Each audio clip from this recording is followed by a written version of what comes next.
Hello friends, आज़ाद classes बस्ती के इस YouTube channel में आपका स्वागत है।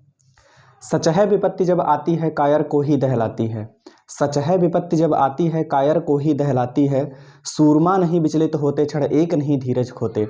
विघ्नों को गले लगाते हैं, कांटों में राह बनाते हैं। है कौन विघ्न ऐसा जग में टिक सके आदमी के मग में। खम ठोक ठेलता है जब नर पर्वत के जाते पाँव उखड़। मानो जब जोर लगाता है पत्थर पानी बन जाता है। ध्यान रखिएगा दोस्तों, आपको चाहे सफलता मिले चाहे असफलता, दोनों ही अवस्थाओं में आपके आंखों में आंसू आने ही आने हैं। बस थोड़ा सा दोनों में भाव का अंतर होता है। जो जीतता है वो भी रो देता है और जो हारता है वो भी रो देता है। बस दोनों की फीलिंग्स में, दोनों की भावनाओं में अंतर होता है। इसी के साथ हम लोग अपने आज के क्लास का आगाज़ करते हैं।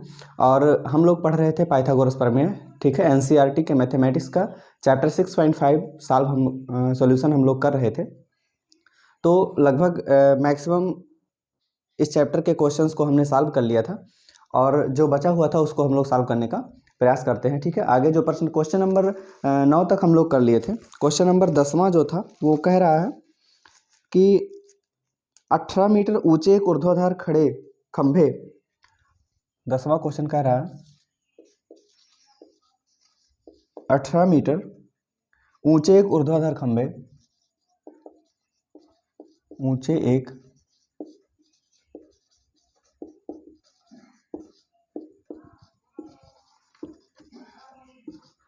एक ऊर्ध्वाधर खंभे के ऊपरी सिरे से एक तार के ऊपरी सिरे से एक तार का के ऊपरी सिरे से एक तार का ऊपरी सिरे से एक तार का एक सिरा जुड़ा है, एक सिरा जुड़ा है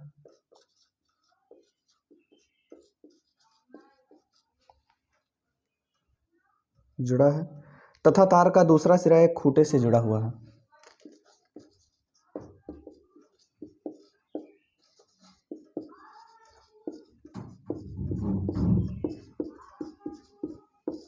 तार का दूसरा सिरा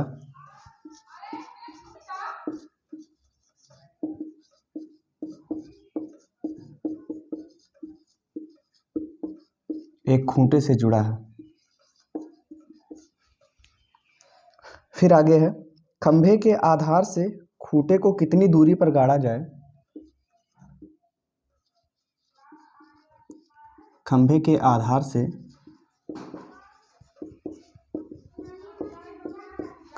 आधार से खूंटे को कितनी दूरी पर गाड़ा जाए।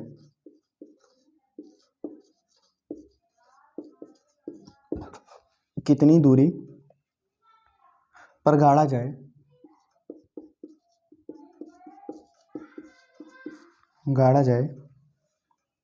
कि तार तना रहे। कि तार तना रहे, ठीक है। जबकि तार की लंबाई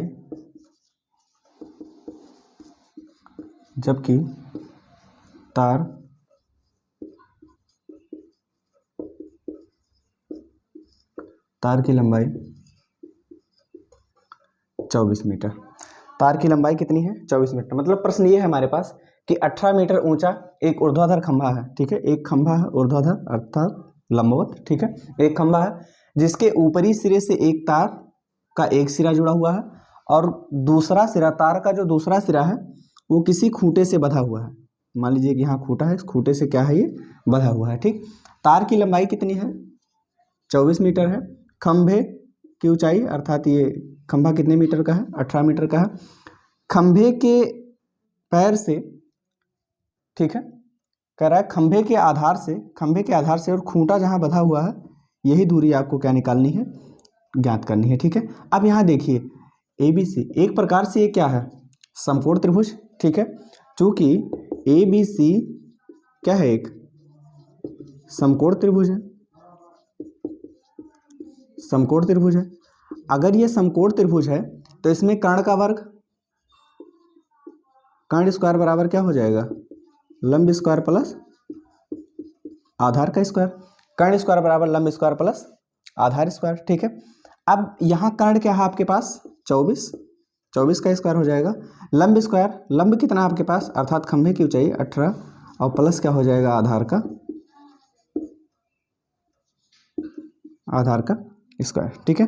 अब यहाँ देखिए अगर इसको हम लोग सॉल्व करेंगे तो 24 का वर्ग कितना हो जाएगा, 24 का वर्ग करने का मतलब 24 गुणे में 24 करेंगे, 24 गुणे में 24 करेंगे तो कितना आ जाएगा आपको 576 आ जाएगा, ठीक।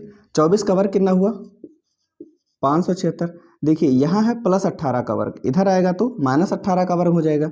18 का वर्ग होता कितना है, 18 का स्क्वायर करेंगे अर्थात 18 गुणे 18 करेंगे तो क्या आ जाएगा आपको 324 आ जाएगा।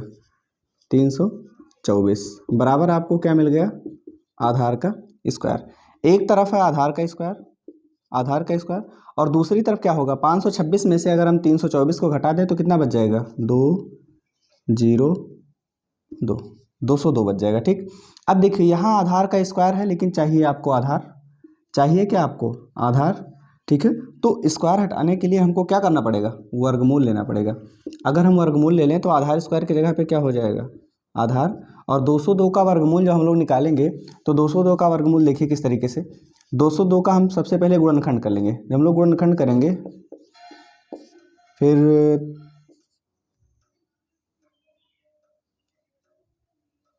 101,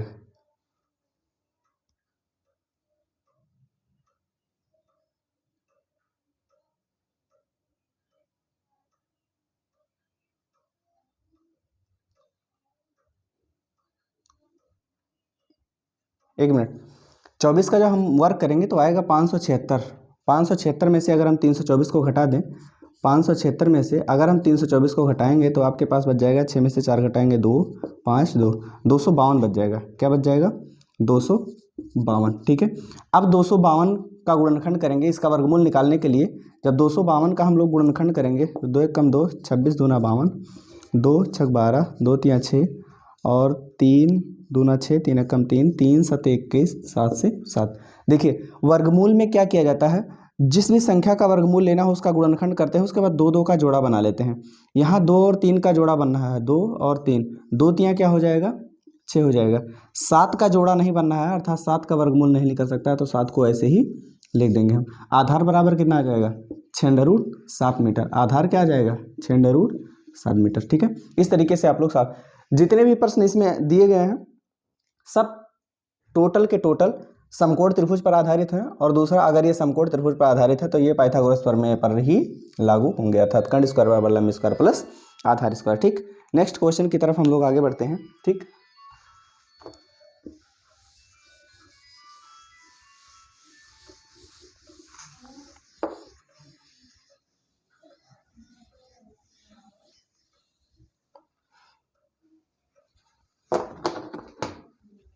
अगला जो प्रश्न हमारा था 11वां प्रश्न, एक हवाई जहाज एक हवाई अड्डे से उत्तर की ओर, एक हवाई जहाज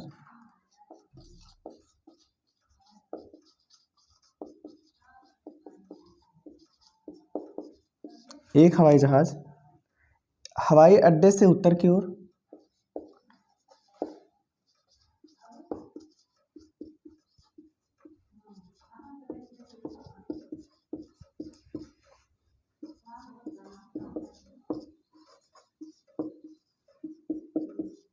एक हवाई अड्डे से उत्तर की ओर 1000 किलोमीटर पर आवर,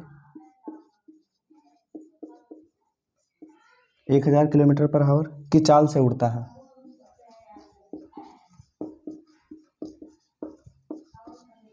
की चाल से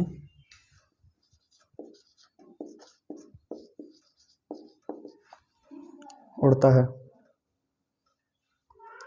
इसी समय एक अन्य हवाई जहाज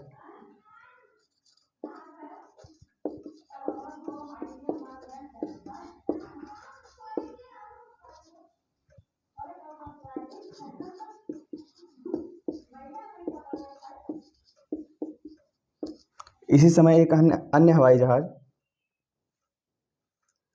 उसी हवाई अड्डे से पश्चिम की ओर, उसी हवाई अड्डे से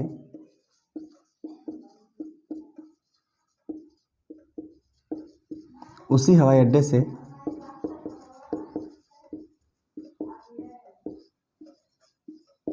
पश्चिम की ओर, उसी हवाई अड्डे से पश्चिम की ओर 1200 किलोमीटर पर हावर, 1200 किलोमीटर पर हावर की चाल से उड़ता है।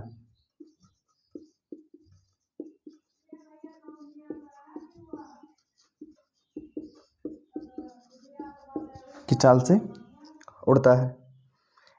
1 से 1/2 घंटे बाद, अर्थात 1.5 घंटे बाद दोनों हवाई जहाज़ों के बीच की दूरी कितनी होगी? दोनों हवाई जहाज़ों के बीच की दूरी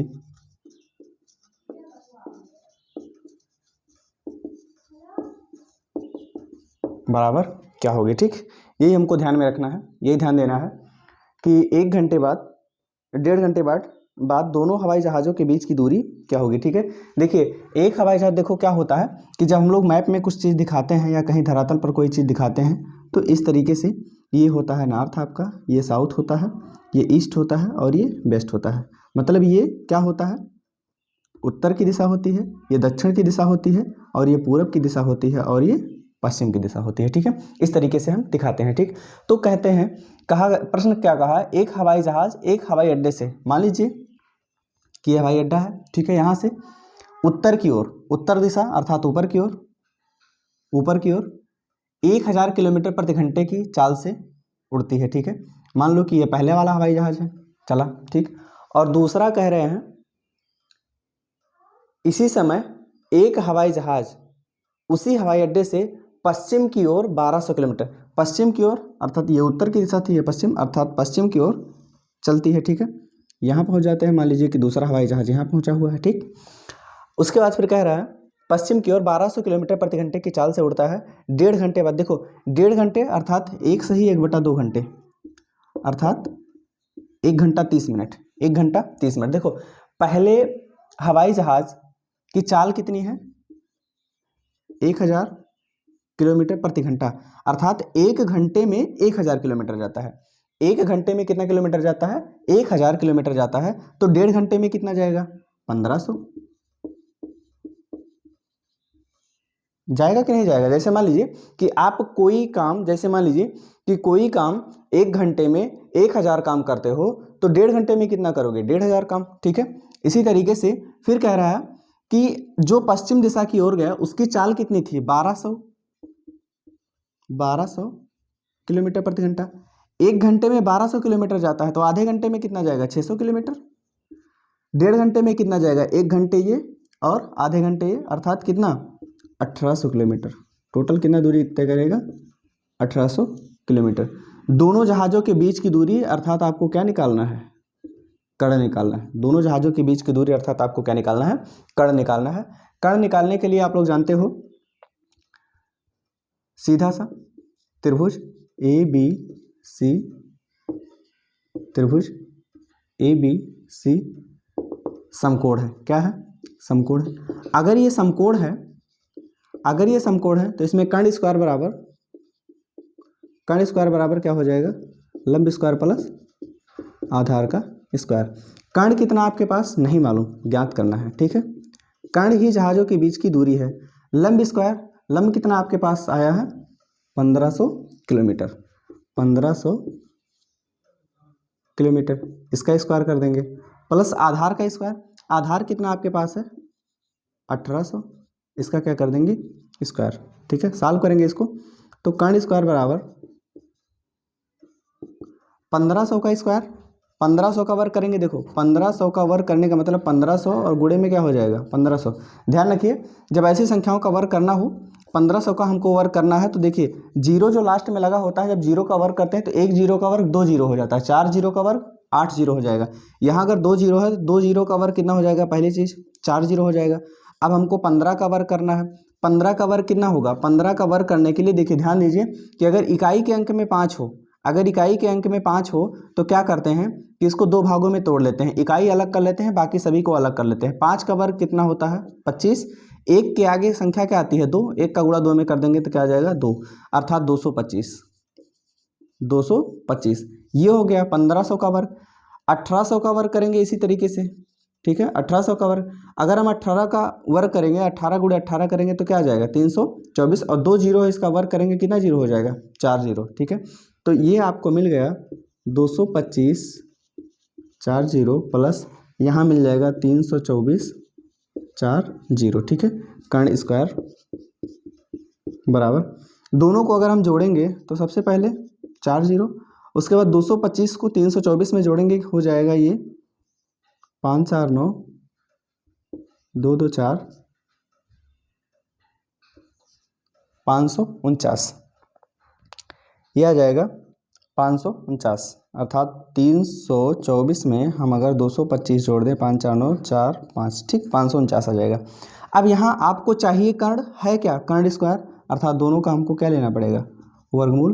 दोनों का जब हम वर्गमूल लेंगे तो कर्ण स्क्वायर का वर्गमूल क्या हो जाएगा, कर्ण बराबर 549। देखिए यहाँ क्या करेंगे हम वर्गमूल निकालने के लिए, ध्यान दीजिए कि सबसे पहले जो जीरो दिए गए हैं 4 जीरो, इनका वर्गमूल निकाल लेते हैं। 4 जीरो का वर्गमूल अगर हम निकालेंगे तो पहली चीज़ 2 जीरो हो जाएगा, क्या हो जाएगा 2 जीरो हो जाएगा। उसके बाद फिर 549 का वर्गमूल अगर हम निकालें, 549 का वर्गमूल, जिस तरीके से 2 जीरो का वर्ग करते हैं 4 जीरो हो जाता है, उसी तरीके से 4 जीरो का जब हम उल्टा करेंगे अर्थात वर्गमूल लेंगे तो कितने हो जाएंगे 2 जीरो हो जाएंगे, ठीक। 549 का अगर हम लेंगे यहाँ तो ये 3 से काटेंगे, 3 एकम 3, 3 अठे 24, 3 तिया 9, फिर 3 से काटेंगे 61 अभाज्य संख्या है, 61 को 61 से ही काट देंगे, ठीक। वर्गमूल निकालने के लिए जोड़ा बनना आवश्यक है, जोड़ा बनना क्या है आवश्यक है, ठीक है। अब देखिए 4 जीरो थे, इनका वर्गमूल निकल चुका है, 2 जीरो आ गया है। यहाँ पर 3 जो गुणनखंड बना हुआ है इसका 549 का, इसमें 3 का जोड़ा बन रहा है, अर्थात 3 भी बाहर आ जाएगा। जिसका जोड़ा नहीं बनेगा वो कहाँ हो जाएगा, अंदर हो जाएगा। जिसका जोड़ा नहीं बनेगा वो क्या हो जाएगा, अंदर। कर्ण बराबर कितना आ गया 300√61 मीटर, ठीक है। अगर इसको हम आगे देखें तो यही कर्ण ही दोनों जहाज़ों के बीच की दूरी है, 1.5 घंटे बाद यही कर्ण ही दोनों जहाज़ों के बीच की क्या है, दूरी है। इस तरीके से आप इस प्रश्न को सॉल्व कर सकते हैं। ध्यान रखिए वर्ग और वर्गमूल, ठीक है, ये मूलभूत चीज़ें हैं। अगर आप लोग हाई स्कूल में पहुंचे हुए हैं तो इतनी तो उम्मीद की ही जा सकती है कि कम से कम वर्ग का मतलब जानते होंगे, वर्गमूल का मतलब जानते होंगे, ठीक है। आगे जो प्रश्न हमको दिए गए हैं उसके बारे में देखते हैं। प्रश्न कठिन नहीं है, बस थोड़ा सा आप अपने मनोमस्तिष्क को बेहतर कीजिए, प्रश्न आपको सरल लगने लगेंगे। कोई भी काम अगर आप बार बार करते हो तो आपके लिए इजी हो जाता है, ठीक है। तो अगला प्रश्न जो हमारे पास है 12th क्वेश्चन कह रहा है दो खंभे जिनकी ऊंचाई 6 मीटर और 11 मीटर है। दो खंभे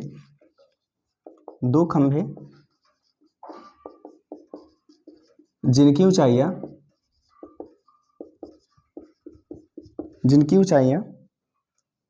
6 मीटर और 11 मीटर है।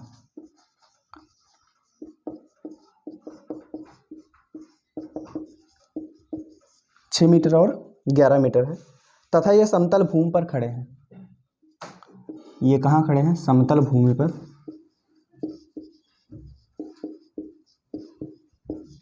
समतल भूमि पर खड़े हैं। यदि इनके पाद बिंदुओं के बीच की दूरी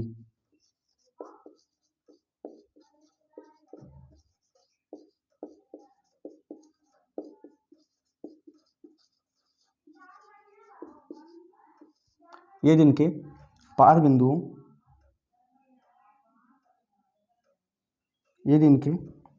बिंदुओं के बीच की दूरी 12 मीटर है,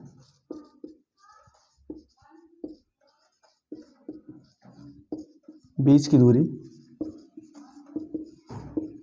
12 मीटर है, तो इनके ऊपरी सिरों के बीच की दूरी, तो इनके ऊपरी सिरों के बीच की दूरी क्या होगी।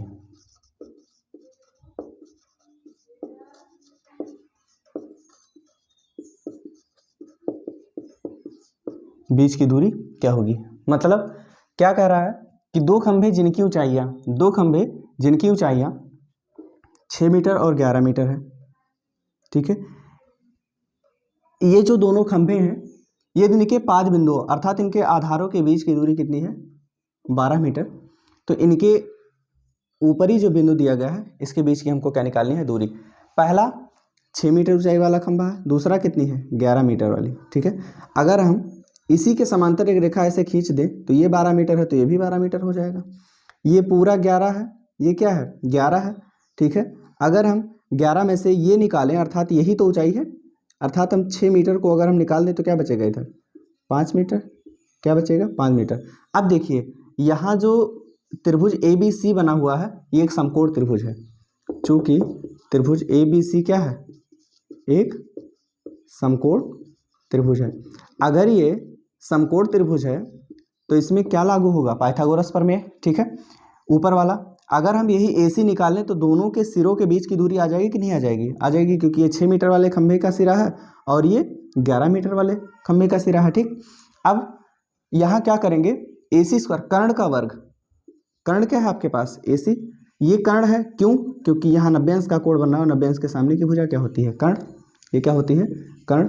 तो कर्ण का स्क्वायर अर्थात कर्ण क्या है आपके पास, A से C तक AC है, कर्ण स्क्वायर बराबर लंब स्क्वायर प्लस आधार स्क्वायर। लंब क्या है आपके पास, AB, इसका स्क्वायर प्लस आधार क्या है आपके पास, BC, इसका स्क्वायर, ठीक है, बराबर AB की वैल्यू कितनी है आपके पास, AB that is 5 metre plus BC कितना है, 12 मीटर।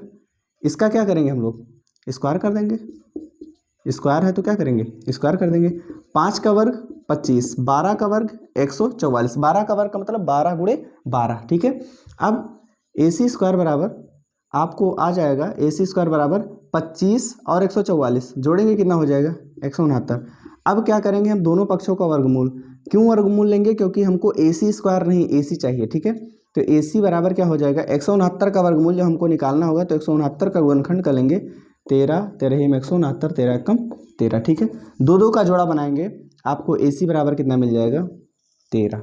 AC बराबर क्या है, 13 है। अर्थात क्या निकालना था आपको, खंभों के ऊपरी सिरों की दूरी, खंभों के ऊपरी सिरों की दूरी बराबर कितना हो गया,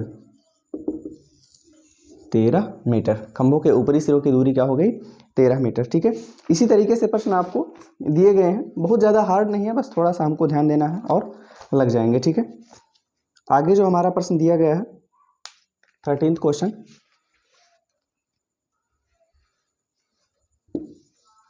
अभी तक तो पाइथागोरस प्रमेय लगाए हम लोग, आगे भी पाइथागोरस प्रमेय ही लगेगा, पूरे चैप्टर में यही चीज़ें हैं, बस थोड़ा सा क्वेश्चन मेथड चेंज हो सकता है, बाकी रहेंगे सब यही, ठीक। आगे जो प्रश्न आपको दिया है एक त्रिभुज ABC जिसका कोण सी समकोण है, एक त्रिभुज ABC जिसका कौन सा कोण समकोण है, कोण सी समकोण है अर्थात 90 अंश का है, ठीक। उसके बाद फिर कह रहा है कि भुजाओं CA और CB पर, की भुजाओं CA और CB पर, CA और CB पर क्रमशः बिंदु D व E स्थित है।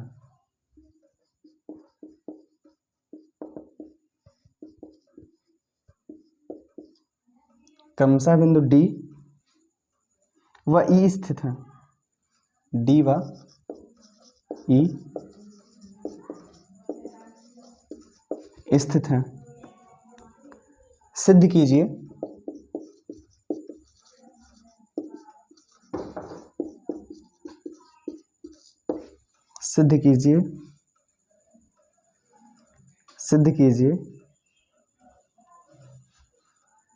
क्या सिद्ध करना है, AE square plus BD square,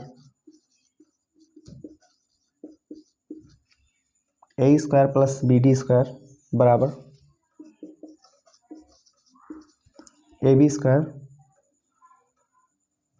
plus DE square. D square. ठीक है, क्या है प्रश्न आपके पास?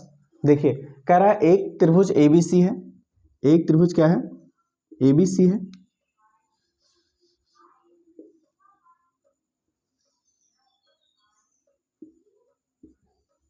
ठीक। इसमें कह रहा है कि कोण सी समकोण है, कोण सी क्या है? समकोण है, अर्थात यहाँ क्या है? 90 अंश है।